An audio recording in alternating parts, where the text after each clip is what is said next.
Hello students, welcome to my channel. आज की video में मैं मैकियावेली के बारे में बात करूंगी। मैकियावेली एक महान राजनीतिक दार्शनिक थे और उन्हें हम आधुनिक राजनीतिक के जनक के रूप में भी जानते हैं। निकोल मैकियावेली इटली के एक राजनीतिक दार्शनिक, संगीतज्ञ, कवि एवं नाटककार थे और पूर्ण जागरण काल के इटली के वह एक प्रमुख व्यक्तित्व थे।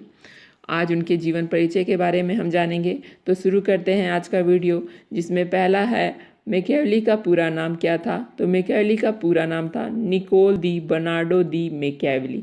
फिर नेक्स्ट है मैकियावेली का जन्म। मैकियावेली का जन्म 3 मई 1469 को हुआ था और ये एक संपन्न परिवार में इनका जन्म हुआ था और इनका जन्म स्थान था इटली के फ्लोरेंस नगर। और मैकियावेली के पिता का क्या नाम था? तो इनके पिता का नाम था बर्नार्डो दी निकोल मैकियावेली। फिर नेक्स्ट है इनकी माता का नाम बर्टोलोमिया दी स्टेफानोनेली। ये किसी भी विचारक के लिए बहुत ही ज़रूरी है हमें जानना कि वे किस तरह के परिवार से आए थे और उनके माता पिता कौन थे। और फिर नेक्स्ट है मैकियावेली की अध्ययन पद्धति क्या थी? तो उनकी अध्ययन पद्धति आज्ञानात्मक पद्धति थी। अरस्तु के बाद वह पहला विचारक थे जिसने आज्ञानात्मक पद्धति को अपनाया था और उनकी रचनाओं में आज्ञानात्मक पद्धति के अनेक प्रकार दिखाई पड़े, जिसमें ऐतिहासिक पद्धति, यथार्थवादी पद्धति, पर्यवेक्षणात्मक पद्धति, तुलनात्मक पद्धति, वैज्ञानिक पद्धति, सभी का उन्होंने प्रयोग किया। और फिर इनका जो कार्य क्षेत्र था मैकियावेली का, वह पश्चिमी दर्शन शास्त्र पे ज़्यादा था। निकोल मैकियावेली पश्चिमी दर्शन शास्त्र के सबसे प्रभावशाली राजनीतिक सिद्धांतकार थे। फिर नेक्स्ट है उल्लेखनीय तथ्य। इसमें मैंने उनकी सबसे महत्वपूर्ण बातों को उल्लेखित किया है ताकि उनको जानने और समझने में आपको आसानी हो। इसमें पहला है वे पूर्ण जागरण काल के इटली के प्रमुख व्यक्तित्व थे। दूसरा है लियोनार्दो दी विंची की तरह मैकियावेली भी पूर्ण जागरण के पुरोधा माने जाते हैं। अगर कभी नाम आए इटली के पुरोधाओं के बारे में जिन्होंने पूर्ण जागरण के काल में महत्वपूर्ण कार्य किए, तो लियोनार्दो विंची के साथ मैकियावेली का नाम भी उल्लेखनीय है। फिर नेक्स्ट है मैकियावेली के राजनीतिक कूटनीति को क्या कहते हैं? तो मैकियावेली के राजनीतिक कूटनीति को मैकियावेलीवाद के नाम से जानते हैं। ये आप जरूर से याद रखिएगा, एग्जाम में ये आ सकता है। फिर नेक्स्ट है मैकियावेली की प्रसिद्ध कृति क्या है? तो उनकी प्रसिद्ध कृति है दी प्रिंस। और यह जो पुस्तक है यह मैकियावेली की बहुत ही महत्वपूर्ण पुस्तक है और यह पुस्तक जो सत्ता पाना चाहते हैं और जो सत्ता के करीब जाना चाहते हैं उनके लिए बहुत ही इम्पॉर्टेंट पुस्तक है। इसमें उन्होंने शासन की बहुत ही विशद चर्चा की है। फिर नेक्स्ट है मैकियावेली की अभिरुचि किसमें थी? तो हर राजनीतिक विचारक की कुछ अपनी भी अभिरुचियाँ होती हैं जिससे वो कुछ सीखता है और उसके जरिए कुछ बताता है। तो ये जो है उनकी नाटक, कविता, राजनीति और दर्शन शास्त्र में उनकी ये अभिरुचि थी। और फिर नेक्स्ट है मैकियावेली किस तरह के राज्य को समर्थन करता था? तो वह निरंकुश राजतंत्र को समर्थन करता था। फिर आगे आते हैं हम नेक्स्ट में मैकियावेली की महत्वपूर्ण रचना है। यहाँ पे मैकियावेली की जितनी भी लिखित पुस्तकें हैं उसके बारे में एक जगह पे मैंने वर्णन किया है, तो इसे भी आप नोट कीजिएगा। जिसमें पहली पुस्तक है दी प्रिंस। यह पुस्तक 1513 ईस्वी में प्रकाशित हुई और यह जो पुस्तक है यह व्यवहारिक राजनीति का महान ग्रंथ मानी जाती है। इसमें उन्होंने मानव प्रकृति और मानव स्वभाव संबंधी विचार को बताते हैं और मानव अपनी प्रकृति से ही एक निकृष्ट एवं अनैतिक प्राणी है, यह उन्होंने इस किताब में बताया है। और इस किताब में उन्होंने निरंकुश राजतंत्र का भी समर्थन किया है। फिर नेक्स्ट है डिस्कोर्सेज ऑन टाइट्स लिवियस। यह पुस्तक 1521 में प्रकाशित हुई और यह जो पुस्तक है यह मानव को सद्गुणी प्राणी बताता है।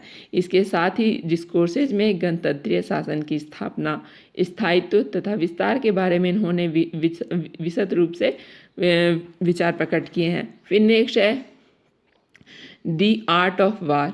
यह जो पुस्तक है यह एकमात्र मैकियावेली की रचना थी जो उनके जीवन काल में छपी थी और रचना युद्ध कौशल पर आधारित थी। फिर नेक्स्ट है लाइफ ऑफ कुस्टूसियो। यह भी उनकी महत्वपूर्ण पुस्तक थी। फिर नेक्स्ट है हिस्ट्री ऑफ फ्लोरेंस। यह जो पुस्तक थी यह फ्लोरेंस के इतिहास का एक ब्यौरा था।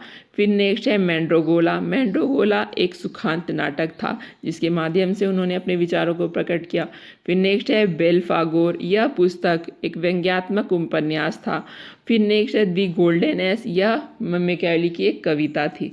फिर आते हैं मैकियावेली के महत्वपूर्ण कथनों पे। इन कथनों को जानने के बाद हमें मैकियावेली के विचारों को समझने में बहुत ही आसानी होगी। तो मनुष्य की बुरी और अराजकतावादी प्रवृत्ति का सबसे अच्छा प्रतिबंध धर्म ही है। यह बात बिल्कुल सही है कि अगर कोई व्यक्ति निरंकुश होता चला जाता है, अराजक होते चला जाता है, तो उसे हम धर्म के नाम पे डरा सकते हैं, भगवान के नाम पे डरा सकते हैं कि ऐसा मत करो, तुम्हें इसकी सज़ा मिलेगी। तो उन्होंने इसी बात को लेते हुए इस बात को कहा कि अगर किसी पे प्रतिबंध लगाना है तो धर्म एक अच्छा प्रतिबंध है। फिर नेक्स्ट है, सभी स्वतंत्र सरकारों के दो मुख्य ध्येय होते हैं, एक अपने अधिकार क्षेत्र को बढ़ाना तथा दूसरा अपनी स्वतंत्रता को सुरक्षित रखना। यह भी बहुत ही सही उन्होंने कहा है कि सभी जो भी सरकार आज तक बनी है या फिर बनेगी, सबका यह है कि अधिकार क्षेत्र को बढ़ाए तथा उनके स्वतंत्रता पे अगर कोई बाधा उत्पन्न होती है तो उसे वे अपने स्वतंत्रता को सुरक्षित रखे। फिर आते हैं नेक्स्ट में, उन्होंने एक बहुत ही महत्वपूर्ण और अच्छी बात कही है कि मनुष्य अपने पिता की हत्या भूल सकता है लेकिन संपत्ति अपहरण के कृत्य को नहीं भूल सकता। यह बिल्कुल ही सच बात है कि व्यक्ति हर पिता जैसे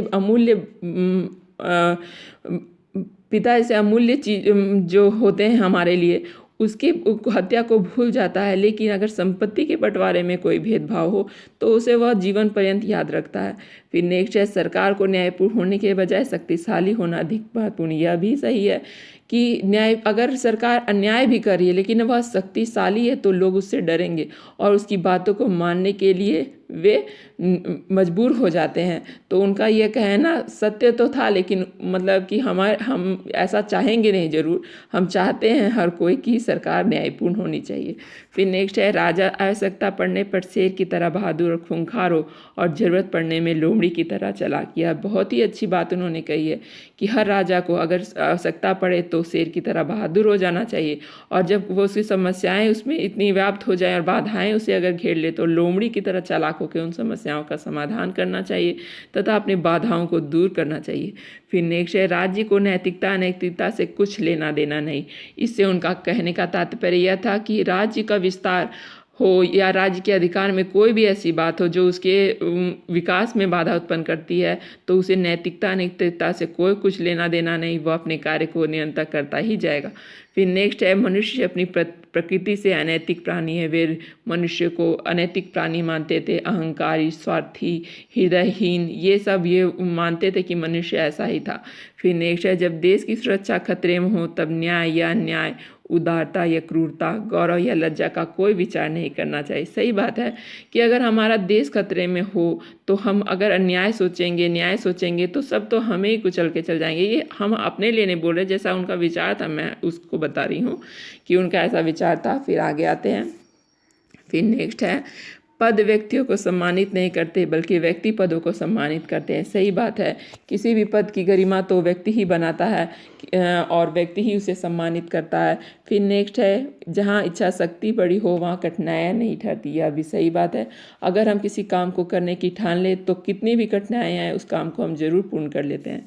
फिर नेक्स्ट है, जिनको अपने आप पर भरोसा नहीं, वे नई चीज़ों पर दिल से विश्वास नहीं करते। यह भी बहुत ही सही बात उन्होंने कही।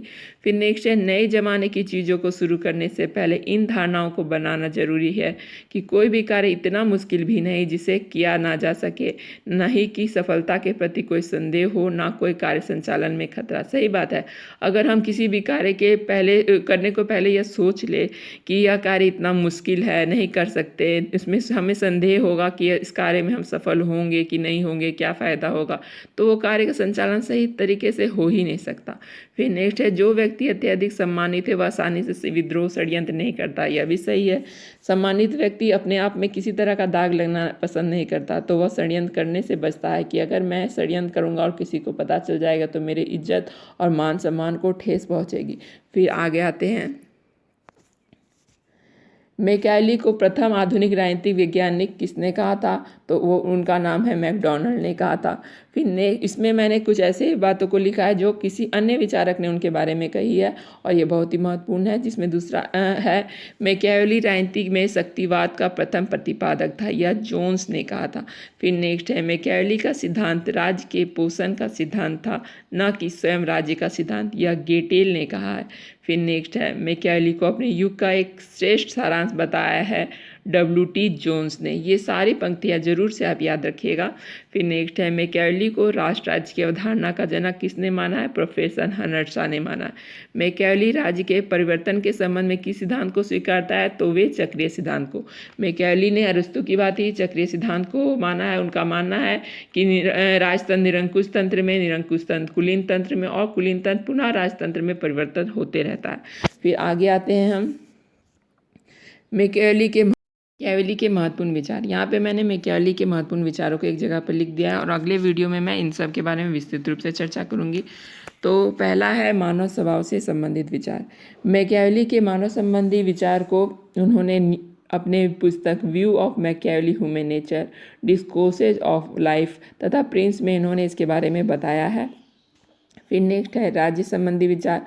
तो मैकियावेली ने राज्य को एक अस्वाभाविक एवं निर्मित संस्था माना है और साथ ही शक्ति पर आधारित संस्था भी कहता है। फिर नेक्स्ट है विधि और विधि निर्माता पर विचार। मैकियावेली ने शक्ति की राजनीति को विश्वास रखते हुए भी राज्य और समाज के जीवन में विधि की महत्ता को बहुत महत्वपूर्ण माना है, परंतु वह नागरिक के द्वारा बनाई गई विधि को सही मानते हैं और प्राकृतिक दैवीय परंपरागत विधि की उपेक्षा करते हैं। उनका मानना है कि विधि द्वारा राज्य की स्थापना संभव है, उसके अभाव में अव्यवस्था एवं अराजकता की स्थिति उत्पन्न हो सकती है। आदर्श शासक के संबंध में विचार। मैकियावेली ने आदर्श शासक के संबंध में कहा है कि आदर्श शासक ऐसा हो जो शासन की कला से पूर्ण हो, वह महत्वाकांक्षी हो, निष्ठुर हो, बहरूपिया हो, हृदयहीन हो। मैकियावेली अपनी रचना प्रिंस के तीसरे भाग में अपने आदर्श शासक के आचरण और कर्तव्यों का विस्तार से चर्चा करता है। तो इसे आप नोट जरूर कर लीजिएगा, हो सकता है क्वेश्चन में आ जाए कि मैकियावेली ने अपने किस पुस्तक में आदर्श शासक की है। तो उन्होंने प्रिंस के तीसरे भाग में अपने आदर्श शासक के आचरण के बारे में अच्छी तरह से बताया है। फिर नेक्स्ट है सरकारों का वर्गीकरण पर विचार। मैकियावेली ने सरकारों के विशुद्ध और विकृत रूप को मिलाकर 6 भागों में से बांटा है। शुद्ध रूप में है राजतंत्र, कुलीन तंत्र और गणतंत्र, और विकृत स्वरूप में निरंकुश तंत्र, अल्पतंत्र और लोकतंत्र। फिर नेक्स्ट है संप्रभुता संबंधी विचार। मैकियावेली ने अपनी किसी भी राजनीतिक रचना में संप्रभुता जैसे महत्वपूर्ण विषय पर स्पष्ट रूप से कुछ भी नहीं लिखा, परंतु फिर भी शासक के बारे में जिस प्रकार उन्होंने वर्णन किया है उससे ही हम जरूर समझ सकते हैं कि शासक आंतरिक बाह्य दोनों मामलों में स्वतंत्र है, वह जो चाहे वो कर सकता है। मैकियावेली के विचार में संप्रभुता को मुख्यतः अविभाज्यता, लौकिकता, एकात्मकता और धर्मनिरपेक्षता के गुणों से युक्त मानता है वह। फिर नेक्स्ट है राष्ट्रवादी विचार। मैकियावेली के विचार देश प्रेम की सोच प्रबल थी। मैकियावेली का राष्ट्रवाद उग्र राष्ट्रवाद और यह साम्राज्यवाद से जुड़ा है। मैकियावेली ऐसा राष्ट्रवादी था जो राज्य के विस्तार करने और युद्ध करने और अन्य राज्यों के प्रदेश को अपने में मिलाने से बात करता था। और फिर मैकियावेली ने प्रजाजन के लिए किस सिद्धांत को माना? तो कर्तव्य प्रधान सिद्धांत को उन्होंने माना है। ये कर्तव्य प्रधान सिद्धांत है कि कर्तव्य किसमें प्रधानता होती है, हर व्यक्ति को, हर प्रजा को अपने कर्तव्य का पालन सही तरीके से करने की बात कही है। मैकियावेली राज्य को किस प्रकार की संस्था मानता है? तो एक अस्वाभाविक एवं निर्मित संस्था मानता है। मैकियावेली नैतिकता के प्रति भी 2 तरह के मापदंड मानता है, व्यक्तिगत नैतिकता और सार्वजनिक नैतिकता। फिर आते हैं नेक्स्ट में, मैकियावेली मध्य युग का अंत करता है तथा साथ ही में आधुनिक युग की शुरुआत करता है। यह किसने कहा? तो डनिंग ने कहा है। डनिंग ने एक बहुत ही महत्वपूर्ण बात यह भी कही थी कि मैकियावेली अपने युग का शिशु है।